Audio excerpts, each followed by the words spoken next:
ตัสสะภะคะวะโตอะระหะโตสัมมาสัมพุทธัสสะนะโมตัสสะภะคะวะโตอะระหะโตสัมมาสัมพุทธัสสะนะโมตัสสะภะคะวะโตอะระหะโตสัมมาสัมพุทธัสสะพุทธังธัมมังสังฆังนัมมัสสามิ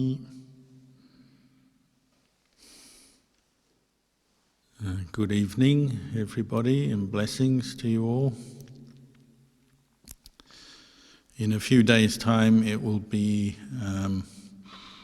the anniversary of the birthday of Ajahn Maha Bua, or Luangta Maha Bua, who was one of the most well-known meditation masters in the Thai forest tradition. He was a contemporary of Luangta Cha, our teacher, and they had a great mutual respect for each other. He died in 2011 at the age of 97 years old. So he lived a very long and fruitful life and influenced many practicing Buddhists in Thailand.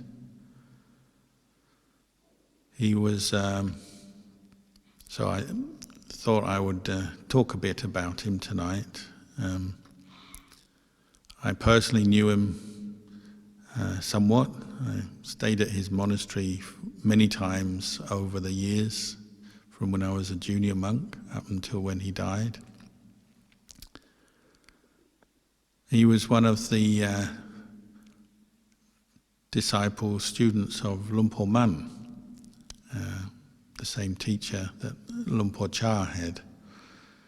And some people say he was the monk that carried on the teachings and the way of practice of Luangpa Man most completely after Luangpa Man passed away. And he was very much came to be like a kind of spiritual leader for many, many of the forest monks of Thailand.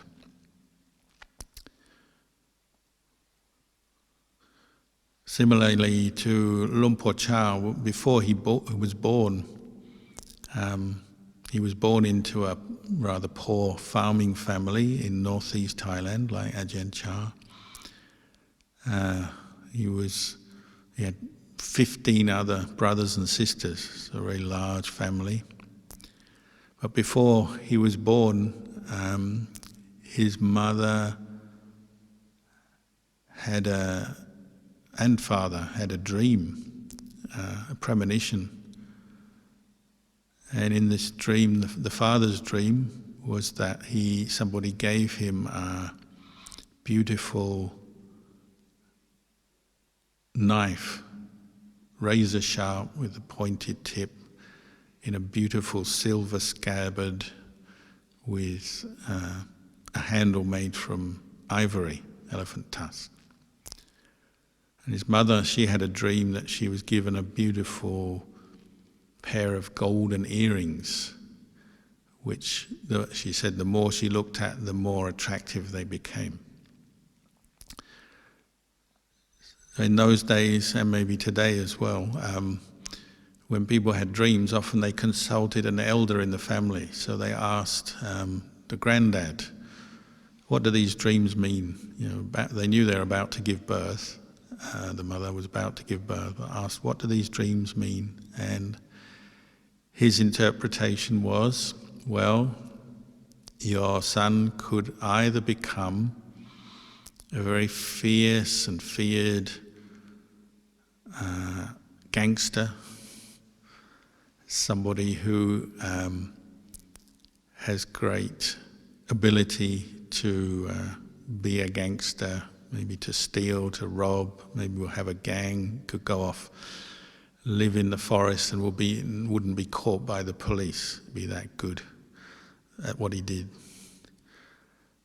Or he will become a great spiritual leader, a monk, and go the way of virtue, and will become what they call a field of merit for the world.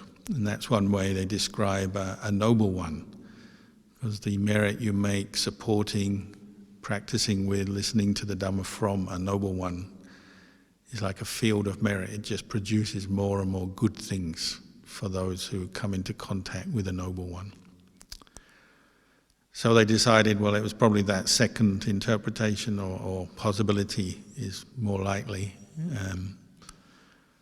So his father always had the wish that he become a monk, because in Buddhist families in northeast Thailand, often that is one of the aspirations. If parents have quite a few children, they want at least one of their sons to become a Buddhist monk. They're quite supportive of that idea. They think it's of great merit for the family.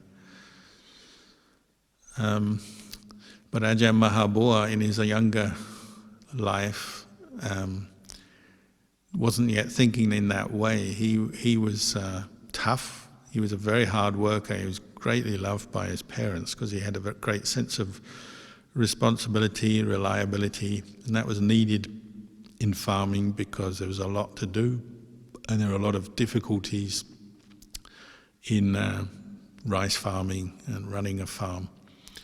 But he proved to be very hard-working, reliable. He also became a very competent boxer, so he had this sort of fearless side to him, and was quite good at boxing, so he was tough. His parents really loved him, but he personally wasn't yet thinking of becoming a monk. He was thinking about getting a wife, like most young men might think. And one day an astrologer came to the house of his friend, and his friend actually really wanted to become a monk.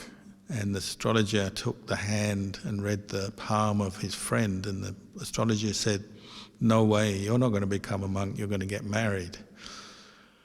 And then Ajahn Maha Bua had his palm read, and he was thinking, "I want to get married." And the astrologer said, "No way, you're going to become a monk," and a good monk. So he would joke about that when he told people later on. So he did become a monk, and that made his father very happy because his father was close to death, and so he had the joy of seeing his son ordained. And then, as was common in those days, he went off to study as a monk, study the scriptures, particularly to study Pali, the language of the scriptures. And he was quite good at it. Again, he was very hard-working, diligent, reliable in his studies. And he completed, in 7 years, he completed the third level of Pali studies, and that's where he got this title, Maha. So after he passed his exam, he was known as Maha Bua.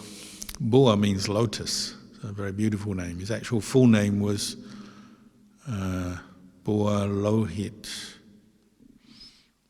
Can't remember. Anyway, strong blood. It meant the lotus with the strong blood.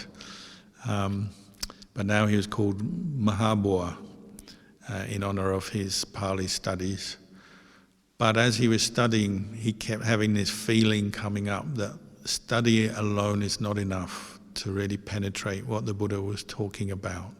One has to practice it. One has to learn the way of what we call gammatana, meditation and developing mindfulness and insight in daily life.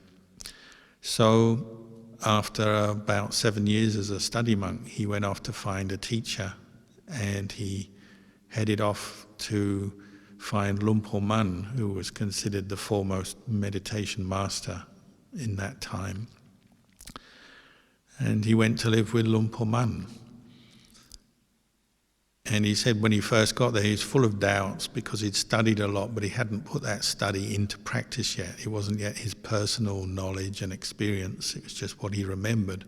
So he was still full of doubts, and he began by, he'd always be bringing his doubts up and questioning and asking questions from Ajahn Man, and he could see that Ajahn Man didn't really favour that or encourage it.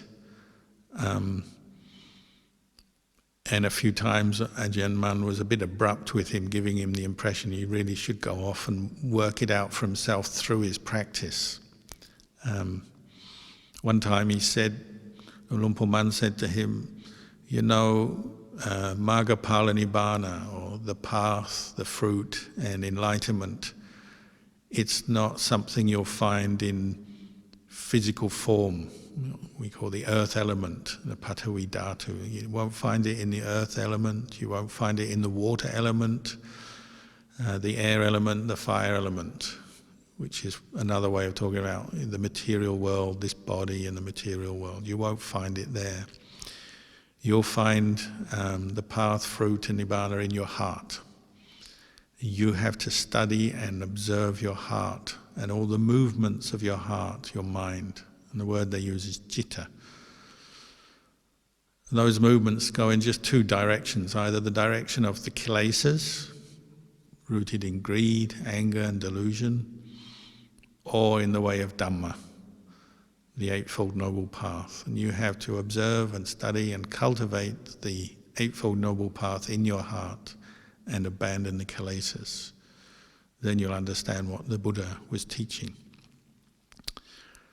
So after a few of these conversations where he expressed his doubts, he said he gave up, more or less gave up asking questions and realized he had to put what Luang Mun taught, and he gave teachings, just put it into practice.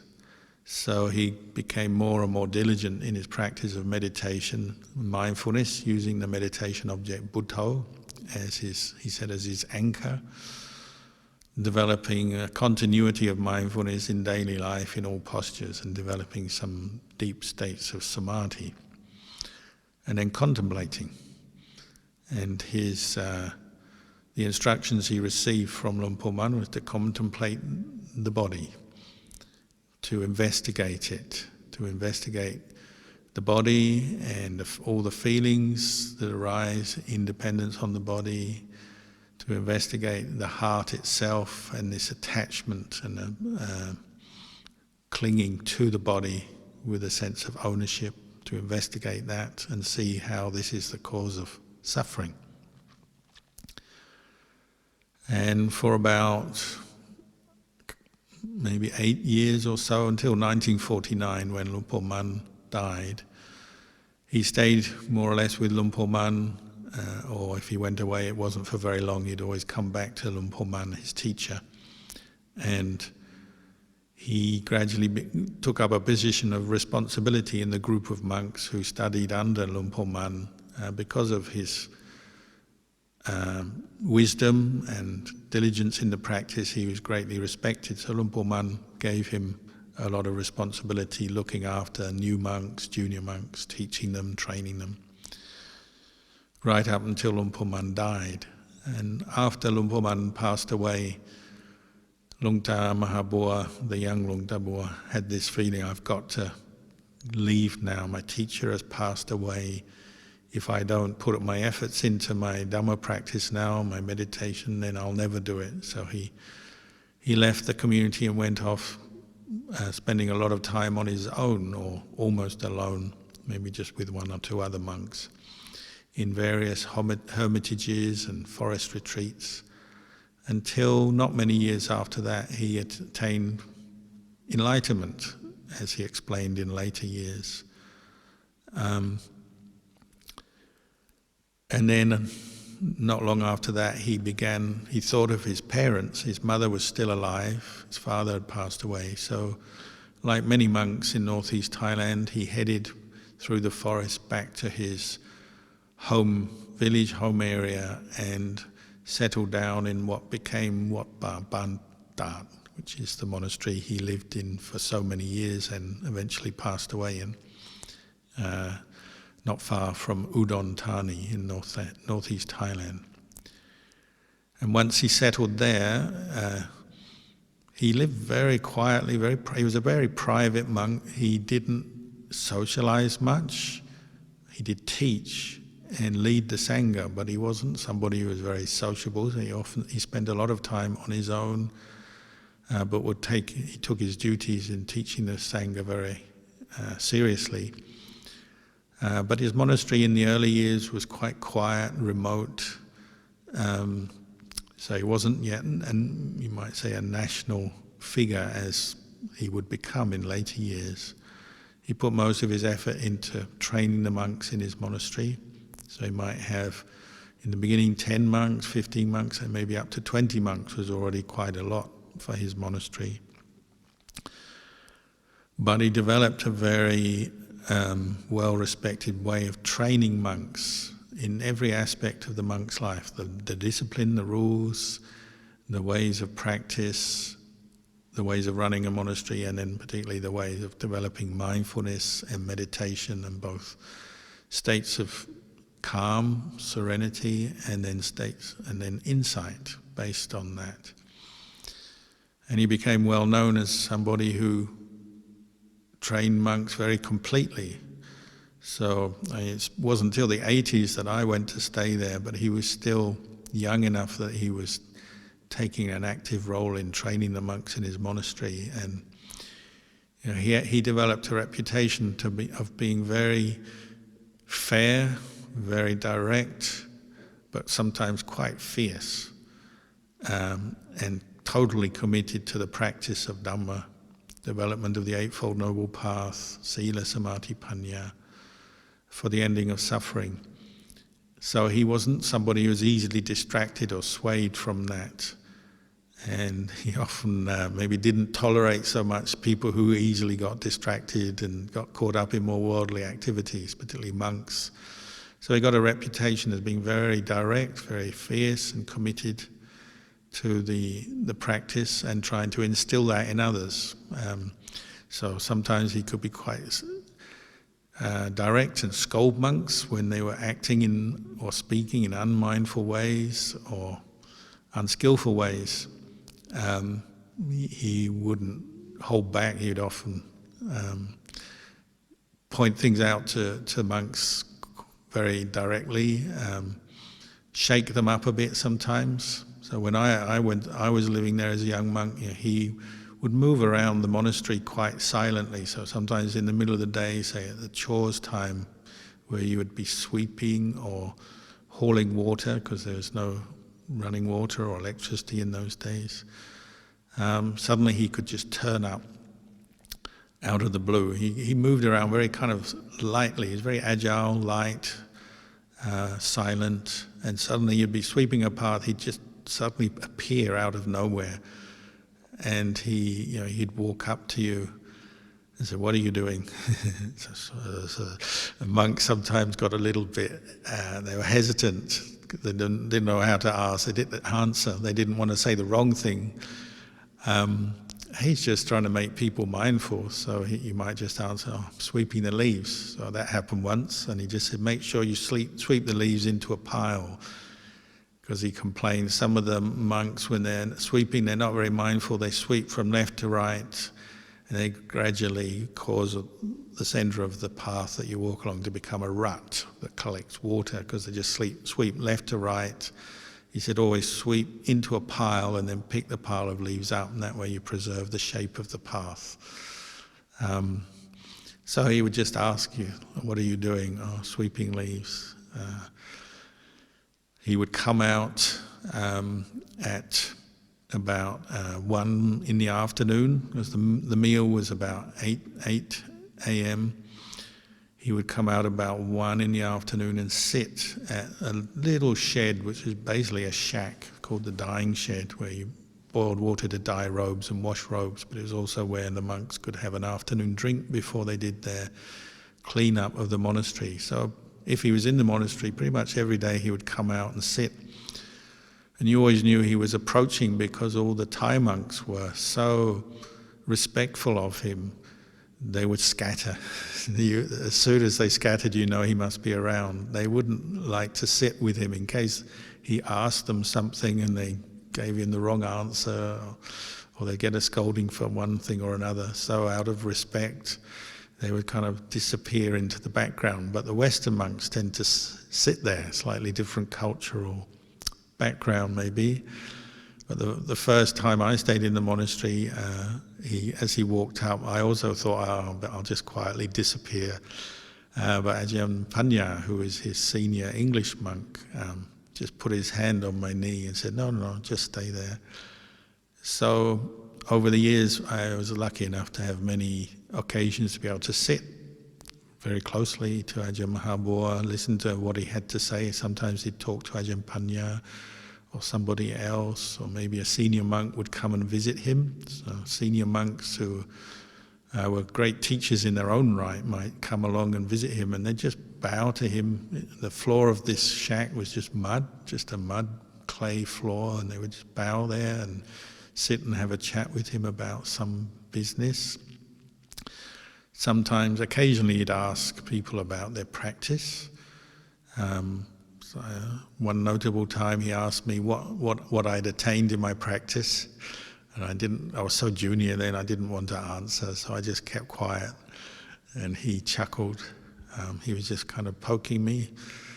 The very first time I went to stay at his monastery, the first time I ever met him personally, it was in the morning. I'd arrived the day before, and then in the morning at dawn, the monks would assemble to go on alms round. And he went on alms round right up until he couldn't really walk anymore. So into his 80s, late 80s, he would still be walking alms round, at least to the front of the monastery. When I first went there, he'd walk all the way to the village and back. And as we were putting our robes on in the dark, I was just sort of putting my robe on, and suddenly he appeared right in front of me. He's just standing right in front of me. He said, "Who are you?" I said, "Oh, I'm a disciple of Ajahn Chah. I'd like permission to come and practice here for a while, study with you." And he said, "Oh, Ajahn Chah, he's such a good monk." And pretty much every time I went to stay there, and always remind him I'm from Ajahn Chah's monastery, he'd always praise Ajahn Chah, which made me feel very happy, and everybody else, I think, liked it. And he actually, the first occasion I met him, he didn't talk about samadhi or insight or all the kind of high dhammas that most monks went to practice with him for. They're all looking to attain samadhi and insight and attain nibbana. He actually talked about dana, which was surprising, but perhaps because it was just before we were going on alms round, maybe it was fitting for that time of day. So I said, "I'm from Ajahn Chah's monastery," and he said, "Oh yeah, Ajahn Chah is such a good monk. Ajahn Chah has such a very highly developed dana bharami. He's so generous to so many people. He's done a lot of good for the world and for spreading the Buddhist teachings in the world. Anyone who practices following Ajahn Chah, if they follow what he says, they'll definitely come to success in their practice," which was very nice to hear. And then he said, "I'm also like Ajahn Chah, I practice a lot of dana," which, as I said, it surprised me, because in those days we used to talk a lot about samadhi and panya, insight, not so much about dana, but he talked a lot about dana that day. And he said, "Yeah, I practice a lot of dana. There's a lot of poor people in the world and I like to help them. I don't put much money into this monastery." His monastery was, all the buildings were they're made of wood, and often, most of them are very old, not that well made, in the sense they weren't made from very strong building materials. They were made from timber and corrugated iron roofs. And he always kept his monastery like that, right to the end. There's very little infrastructure development, unlike most other monasteries. He kept it very simple. He said, "Yeah, I don't put much money into this monastery, I just give it away. Whatever I've got, I give it away," which is very nice to hear. And we went on alms round that morning, and Ajahn Dick, who was from America, who was his attendant monk, I always remember we all went out together into the village, but then on the way back, Ajahn Maha Bua would leave the village a little bit ahead of us. He didn't walk quite as long as distance as the rest of us, so we all went on our arms round the village and were coming back. But Ajahn Maha Bua had started walking ahead of everyone, and the rule was you had to come and receive, the monk who was his attendant monk had to come and receive his bowl, and the kind of unspoken rule was you should receive his bowl before he reaches the monastery, which meant that Ajahn Dik had to kind of half run, half walk to catch up with Luangta before he reached the monastery gates, so he could receive his bowl, which was full of food, and take it into the monastery and prepare it for the meal. So I noticed that Ajahn Dik had such a hard job. He had to walk so fast. He had amazing muscles on his legs because he had to walk so fast. I mean, everyone else was walking fast, but he was really fast. And he caught Luangta Maha Bua, received his bowl, got into the monastery, prepared it, all very quickly so that when Luangta returned, everything was in place. And in those days, the food was all distributed by the monks at that mealtime. It was offered on big trays, round trays, and they would go around, all the monks, sharing the food out, trying to be equal and fair to everyone. But it was never completely equal, in the sense not each tray didn't reach each monk. There were so many monks sitting around, and Ajahn Maha Bua would sometimes send the trays to the left where there were monks sitting, sometimes to the right. So sometimes you notice monks kind of looking at seeing where the food that they like was going, and you might realize, oh, it's not going in my direction. And that was just part of the practice. You got used to not always getting the food you want. But that first day I was there, he'd given this kind of teaching about dana and how Ajahn Chah was such a generous monk, and the value of dana in society. He talked about it. And as the food was being given out, because I was new, I was sitting at the end of the line, just waiting. That he sent one tray full of deep fried chicken, which looked very tasty. He didn't know I was a vegetarian, but that didn't matter. He very kindly sent it down to me. So this huge platter of deep fried chicken that had been offered by the lay people was lifted up, and a monk walked directly to me, and I saw a lot of people. There were quite a few lay people there waiting, and monks there, and everyone's kind of eyes followed this tray. It was put down in front of me. I felt a bit embarrassed. But anyway, I managed to share it with the other monks later on. So he was like that. He could be very generous when he wanted to be, give good teachings, but he was also very fierce and very direct. So if anybody was, unmindful in what they're doing, they're forgetting what they should be doing, or they're talking at a time that was maybe not the right time, he would quite often bring it up and make a comment on it, and everyone would take note of that. So he was often making comments about individuals or just generally the behavior of the monks, how people were practicing. And the whole monastery seemed to have an atmosphere where his mind seemed to fill the whole monastery. His energy, he had a lot of energy. His mind was full of kindness, metta. We used to say like a ball of metta.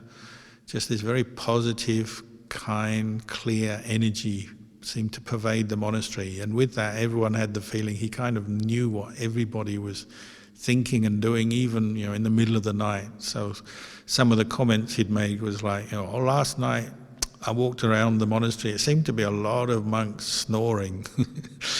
Why are they snoring? Why aren't they doing their meditation? So he's always saying sort of little comments like that to get people to put more effort into sitting and walking meditation, because that was the heart of the practice, to develop mindfulness, to be mindful during the meal, the chores, the bindabata, but then when you have your free time to put effort into sitting and walking meditation to make your mindfulness really firm, really strong. And that was just over and over again, that was what he was encouraging the monks to do, to develop their mindfulness, make it strong, and then to contemplate, to investigate the Dhamma. So one of the kind of phrases that he became associated with, it's not solely him, but there's one phrase he was associated with very, very closely over the years, was wisdom develops samadhi. So he was aware that many people, their character was, we are trained and brought up to think a lot, from our education, our cultural background, and not just foreigners, Westerners, but Thais as well. So he used to talk about this sometimes, that you can develop samadhi through wisdom, not just putting your attention on your meditation object, say Buddha or the body, but also contemplation can lead to the development of samadhi. And he would talk about that sometimes. We have to learn to investigate our heart and to develop mindfulness, to develop samadhi, but also to investigate what are the obstacles, what are the problems that are coming up in your heart. When I say heart, the word he uses is citta, which means heart or mind-heart. What are the obstacles coming up? What's making you not peaceful? What's troubling you? What's the problem? What's the attachment? What's the desire? And he did encourage a lot of investigation as well as developing mindfulness and developing states of samadhi. So I found that very helpful approach. He wasn't so rigid in his approach. He said, well, whatever works to help you to get clarity on your own heart and mind and to see the Dhamma. And this is a phrase, he would talk about all the time, is we have to come to see the Dhamma, meaning the truth of the way things are. Could be seeing the Four Noble Truths, understanding what is suffering and understanding what is its cause, greed, anger, delusion, or he would say the kilesas, the defilements. And when the defilements come along, then they're going to cause you suffering. And he'd always be coming back to this point that there's just the human being, we have a body and mind, and this mind in its basic form, it's just awareness. Just, you might say, luminous or natural awareness. But then it gets hijacked or taken over by the mental defilements, which are fueled and come from ignorance and misunderstanding of the truth. So you talk about the mental defilements rooted in greed, anger and delusion as like hijackers or robbers or invaders, the bad guys who come and take over your heart because of delusion, a lack of mindfulness, a lack of wisdom. We keep letting that happen over and over again. And they say this is a very sad thing. It's the saddest thing in the world, is that people don't understand this point, because they spend most of their time going out to the world through their senses, their eyes, ears, nose, tongue, body, and through their thinking. They're always getting caught up into the world, looking at other people, comparing themselves with other people, looking at the world, trying to find out about the world, study the world, learn from the world, and get a lot of external knowledge, which isn't necessarily bad, except for if that's all you do, then you'll be neglecting your mind. And you won't see how the defilements take over the mind all the time. They're invading the mind through seeing something. This gives rise to desire. Maybe you see something pleasant, so you want it. You see something unpleasant, you want to get rid of it. The same with hearing, tasting, touching, the physical body, or just thoughts and memories coming up in the mind. We're constantly following the kilesas, and they keep taking the mind away from the present moment, getting caught into moods of stress and suffering, unhappiness, despair. And as long as we aren't recognizing what's going on, as long as we're sending our attention out into the world all the time and not observing our own mind very much, well, this will keep happening. And the process will actually reinforce itself over and over again through our lives, as long as we are unmindful, unaware. And it's like our heart is just constantly being usurped or taken over by these invaders. Even to the very end of our life, our very last breath, that's going on. And what happens at the end of our life, he would say, is your body falls away at death. And then these kilesas, the invaders, continue to usurp the mind and take it into its next life. And hence you get this Buddhist teaching on rebirth. So just ending your life isn't like you sort of get away from your suffering. You get away from some suffering, the physical suffering of the body when it's old or sick, that drops away at death. But mental suffering and the potential for more suffering is still there, embedded as long as you're following the kilesas. They just re-arise in your next life and take over the mind again. And it becomes a really ingrained habit all through our life and from life to life. So he would talk a lot about this. He would talk as though the kilesas are almost like people, these invaders, the bad guys. And he'd say when he's scolding someone for not practicing properly or being lazy or performing their practice in a sort of perfunctory manner, not really putting effort into it, he said he wouldn't be scolding the person out of anger. What he's doing is scolding the kilesas and finding ways to prevent the kilesas from taking over people's minds. So this is the way he talked, and he'd explain this so people understood it. Everything he did in his teaching was coming from a heart of kindness, compassion and wisdom. But on the surface it sometimes seemed like he was being very strict or very bossy or very angry, but really he was just using that as his leadership role, his teaching role, to try and get people to wake up and see what the kilesas were doing to them. And I don't think anyone who lived with him, or hardly anyone, ever doubted that. They all had great faith and confidence that he was always teaching from a place of kindness and wisdom.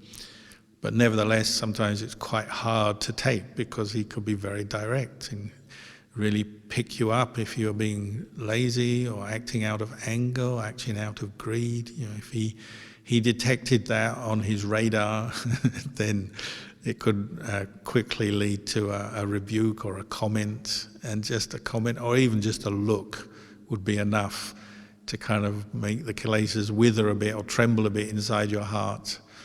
But one tended to trust in the goodness of his intention.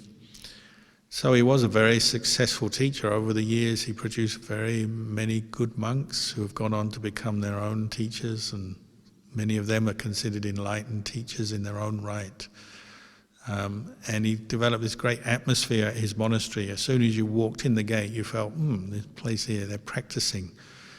Very good feeling, and it was very easy to meditate there in the sense that even if you were feeling tired or hungry or not in a very good mood, a good place, when you were at your hut in the forest, you really felt, this is a place I should meditate, sit and walk, and you kind of thought twice about going to bed at night. If you went to bed at 10 p.m. normally, you might think, I should go to bed at 11 p.m. I shouldn't be so quick to fall asleep. I should put more effort into my meditation. That was the kind of energy that he developed in the monks, and I think everyone was very grateful for that. And he seemed to have this radar where he could kind of tell what was going on in people's practice and their mind and what they're up to. And he normally might not comment on anything, but occasionally a comment would come out that seemed to indicate he knew what people were getting up to. And that, again, made everyone very sharp and determined in their practice, because they didn't want to let themselves down or practice in the wrong way. He had a great sense of humour as well, so that helped sometimes. He could see the funny side in situations, in the suffering people got into or the strange attachments people had. He would sometimes find humorous ways to bring that out. And this would be the same with lay people. I remember one time a group of lay people came from Bangkok, and I was sitting assisting him with another monk, and it was a big group, it was maybe 100 people or so. They came to offer a large amount of money and requisites to support the Sangha and the monastery. And they came in and sat down and bowed, and Luangta asked very politely, he said, "Where are you from?" speaking to the leader of the group, who was a lady. And she completely missed this question and just started telling him why they were there. They were there to make these offerings to support the Sangha and to support his project, because he had a number of different charitable projects. So he asked again, "But where are you from?" And again, she didn't answer. She just said, "Oh, we've been preparing this trip for so many weeks now, and we've prepared all the funds and everything is here." And he said, no, but where are you from?" And he ended up asking her 6 times, and everyone else in the group understood what was going on and kept saying, "Tell him where you're from." And she just completely missed it. She was perhaps just caught in another train of thought, until eventually her sort of friend had to stop her and say, "Look, just tell him where you're from. That's all he wants to know." So he could be quite persistent like that, to wake people up. If he asked a question and didn't get an answer, he might persist with that question. Whenever I went, after we developed this monastery in Australia, whenever I went back and saw him, he'd ask, "Where are you from?" I'd say, "Oh, Melbourne, Australia, and we're disciples of Ajahn Chah." He'd always say, "Oh, Ajahn Chah is such a good monk," and give a little speech about how good Ajahn Chah was, and he'd say, "If you practice what Ajahn Chah teaches, you'll definitely go far in your practice." But he also could be very helpful to people when they were stuck. So I remember one time he was giving a talk at the monastery, and a lady was sitting in the front row, and there was hundreds of people there, because in the later years he'd get huge crowds of people every day at his monastery. And he was giving this talk about some aspect of the Dhamma practice, but the lady in the front row kept crying very loudly. And after a while he said, "I can't continue the talk." He stopped and he just asked her, "What's wrong?" And she said, "Oh, my son died." I think it was an adult son, maybe 20 years old or something like that, probably in a car crash, if I remember. But she was crying uncontrollably. And she answered him, she just said, "Oh, my son has died, it's terrible." And he just said to her, "But aren't you going to die as well?" And it really stumped her. You might not think immediately that was the right thing to say, but she stopped. Nobody had said that to her before, and she stopped her crying, and she thought, I hadn't thought of that before. And he just said, "You're going to die as well. Are you ready for death? Have you prepared yourself? Use your time to practice." And he just completely cut through her mood in that situation, and it worked. It calmed her down, and she started to absorb some Dhamma. So he could display his wisdom and say things in very direct ways, but often get very good results. Even another time was a lady who had been staying in the monastery meditating, and for a few days, and it was time to go home, and she had bought a ticket for a bus. You get these 12-hour buses, air-conditioned buses, go from Udon to Bangkok. It's quite common for people to use them as a way to go between the cities.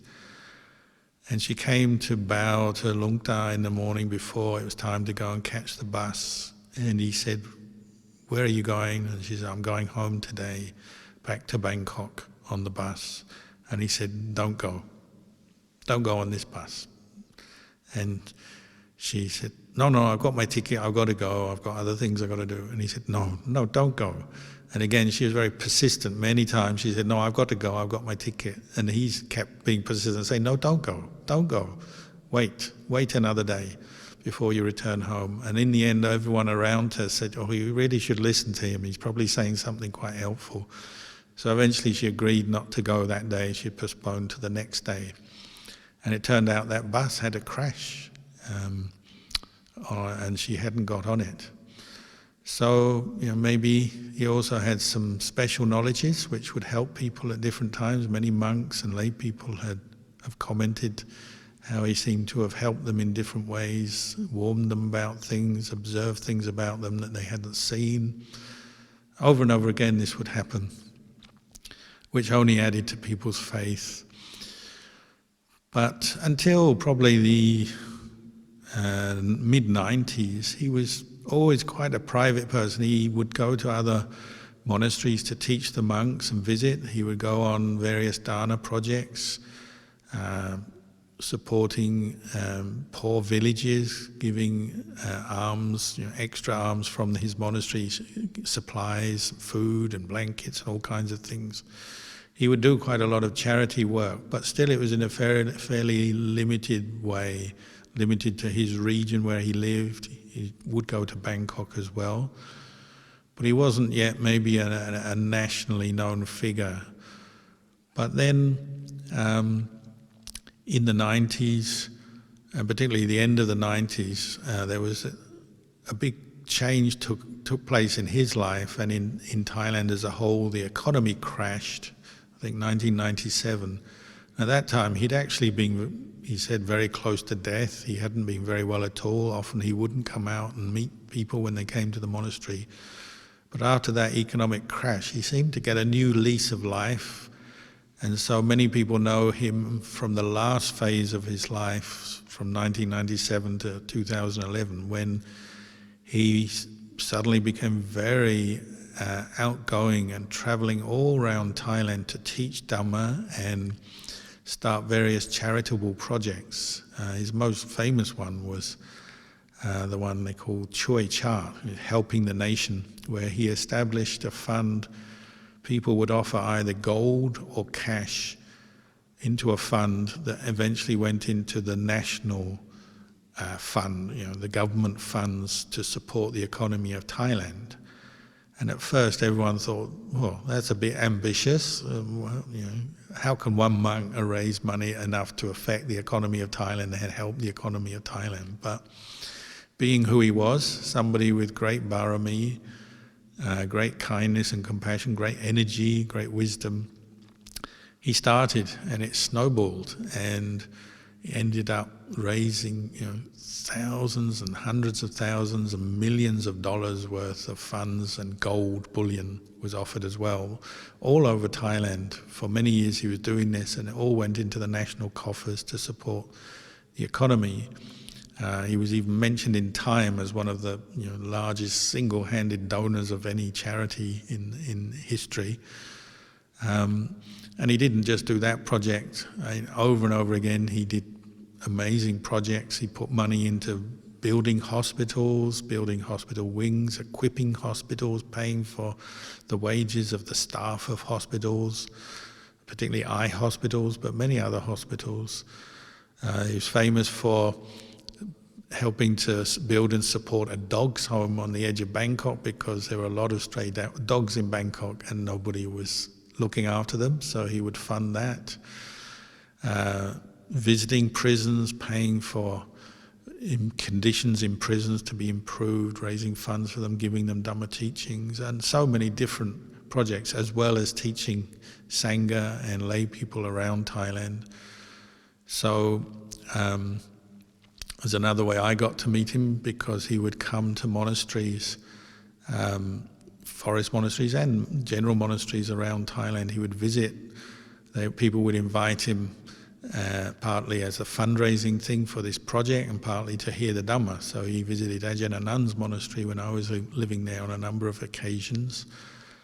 And wherever he went, everybody felt very blessed to have such a good teacher come and visit, a chance to make merit with him and hear his Dhamma.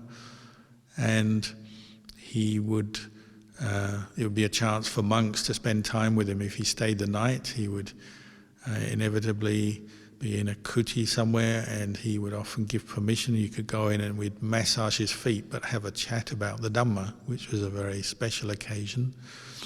I remember one time at Wat Map Jan, he was there, and there was a lot of monks. There was about 20 monks sitting around him, and we're just giving him a foot massage and talking, and we're trying to get him talking to the Dhamma, opening up. So we're just asking him questions. So they asked me to ask him. They felt I was brave enough, so I asked him, Luang Po or Luangta, can you tell us anything you know about Ajahn Chah and Ajahn Chah's own personal practice and when he got enlightened, because it's a question everyone likes to ask. You might say it's not really an appropriate question, but nevertheless it was a one-off chance, so we asked. And he turned to me and said, you're worse than a mangy dog. I said, why am I worse than a mangy dog? He said, because when a mangy dog itches, it knows where to scratch, but you don't know where to scratch. Meaning, I was asking the wrong person that question. It's the question you have to ask for Ajahn Chah, but of course this was after he passed away, so I couldn't. But even though I got teased at that moment, a few moments later he just sat up and started giving us an impromptu Dhamma talk, and he talked about the night of his own enlightenment back in the 1950s, where and when and what he was contemplating the radiant mind, and how the sense of self can still attach to the radiant mind of samadhi, and how he finally gave up all his delusions, all the ignorance that was conditioning his mind. He finally abandoned it. Very similar to some of the talks that are now published, Arahata Magga, and when he talked about his practices that time, you can hear him talk about shedding tears in amazement with the Dhamma. So occasionally you'd get a very profound talk from him, and sometimes monks would ask him, they said, well, we have rules, we're not supposed to talk about personal attainments. And he said, well, I'm just telling you about my practice. It's just the truth. I'm just telling you how it is. If you believe me or not, that's your affair, but I'm just telling you. I'm not boasting or showing off, I'm just telling you for your own benefit. So he was like that, he's very direct, and occasionally he would talk about the very high Dhamma. But most of the time he's talking about the more practical stuff, how to develop mindfulness in daily life, how to keep the precepts, how to commit and dedicate yourself to the practice and not to get sidetracked by other things, because it's so easily in life to get sidetracked on all kinds of other things, Dhamma related or not Dhamma related. Another memory of him is when Luangta Cha died. He was perhaps the first, other than Luangta Cha's own monks, he was the first senior monk who was, like a contemporary of Ajahn Chah who came to visit. And he came the very day that Ajahn Chah died. Ajahn Chah died at dawn. Later that afternoon, the same day, Ajahn Maha Bua arrived. He said as soon as he heard the news, he got in the car with a driver and drove to Wabapong. It was a 5-hour drive. And he arrived and gave a talk and encouragement to the monks, and then we took him over to Ajahn Chah's old kuti to stay the night. He was there to stay the night, and he carried on teaching. I remember he arrived at Ajahn Chah's kuti at dusk, and we put him on a seat, and we all gathered around him, respectfully paid respects and listened to him talking. And as it was dusk, someone turned on the light, and the light was just an old flickery neon strip light. And as soon as this light went on, sort of flickering and buzzing, very old-fashioned kind of light, he looked up at it, and he didn't look very approving. And some of the monks said, "Oh, don't turn the electric light on." But before anyone turned the light off, it just went out by itself. And some of the monks went down to the electrical fuse box thinking it was a fuse. It wasn't a fuse. And it was strange. The light went off in that hut, Ajahn Chah's old hut, that night. Nowhere else in the monastery did the electricity go off. And they couldn't get it on until he left the monastery the next day. So everyone thought, well, it's probably a coincidence, but he did look at the light disapprovingly, because in his monastery he didn't usually have electricity in the huts, and he always said, candles are good enough, we don't need too much light in the world, electrical light, because the more light there is, the darker the people's minds come. So that was strange. But anyway, he talked for us for a while, and and everyone departed, and I was in the group of monks just attending on him, looking after him, so I stayed on. And he turned to me at one point and he said, "You know, now your teacher has died. You should really put forth effort into your practice." And he told the story of him when Luang Por Man passed away, and he went off after that into the mountains to meditate. He said, "Don't just become a hungry ghost hanging around Ajahn Chah's chedi, sweeping and cleaning it and just hanging around. You have to go off and do your meditation," which was very encouraging. And he seemed to be in touch with the feeling of all the monks of Ajahn Chah who had just lost their teacher. So, they were all meditators and they're fully aware of the impermanence of life, but still it was quite an emotional time when Ajahn Chah had gone. So he's very supportive and gave a lot of good reflections on that occasion when the Sangha was feeling very sort of sad and down.